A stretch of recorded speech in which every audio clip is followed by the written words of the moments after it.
Here's the next day strategy, and I call it drop some balls. Now, let's get real. More work does not equal a better career.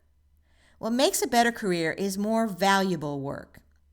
And a great book on this topic is a book called Essentialism, and I'll put a link in the action tools in the course notes. It's by Greg McKeown, and Greg outlines how we actually can choose to do less and make a bigger difference. And we all know, and we've talked about this before, that you're not a computer, that you can't add bandwidth. We can't just take on more and more and more.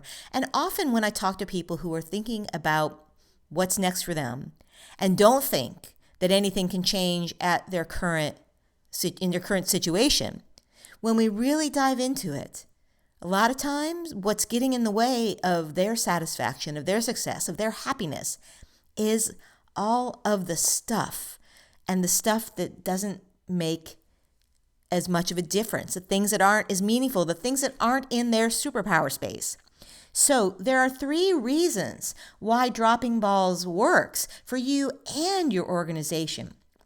So first, this does help you work in your superpower space. It helps you make sure you are making your highest value contribution to the organization. If we divided your salary and you were making $200 an hour and you were doing work that someone could be hired to do for $25 an hour, how would that make financial sense for your organization? Working in your superpower space at your best and highest use is good for you and your organization. Dropping balls also cleans up the waste. Very often we are still doing work and projects that were done years ago that maybe aren't as necessary now. I have a client that for years they had to work in 2 different systems, and then finally the project was done to integrate those 2 systems. But what they realized is they were still doing reports as if they had to do it in 2 systems. So cleaning up the waste, dropping the ball, stopping doing certain things was incredibly valuable for her and for her organization. And when we drop balls, when we leave things undone, or we don't do things that are of low value, it shows your leaders where the gaps are. Because when you do it all, when you pick up all the balls, when you take care of everything, it's not obvious to your organization that it's time to hire or fire or fix or change processes or tools.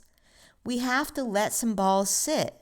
We have to let some of those gaps show in order for people around us to be able to see that it's a problem to be fixed. Now, just a warning, this is not by any means mean that you should slack off, that you shouldn't do things that are most important. But it means making a more conscious effort to choose what you're doing and what you're not. So, what are the kind of balls that you might think about dropping right now? If one of the reasons you're thinking about staying or leaving is that you're in overwhelm, there's so much, you can't keep up, think about this list. Are there balls here you can drop?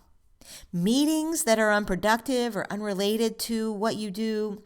Volunteering for, I'll do the team luncheon, or I'll organize the team outing. This is a particularly dangerous one, I think, for women that start to get broad brushed into being the den mother or the housekeeper. Sounds good to volunteer, but how is it getting in your way? Again, there are a number of things here, including just over-serving expectations, or taking things on just because you don't see anybody else doing it.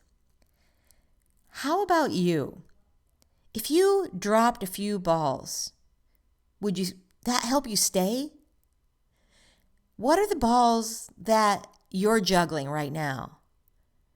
And what would happen if you just dropped a few of them without even telling anybody? Would they miss it? I've included some links to some other articles and videos I've done on this topic, but if one of the reasons you're thinking about a change is because your job has become too overwhelming, too big, and doesn't have enough meaning for you, think about dropping some balls.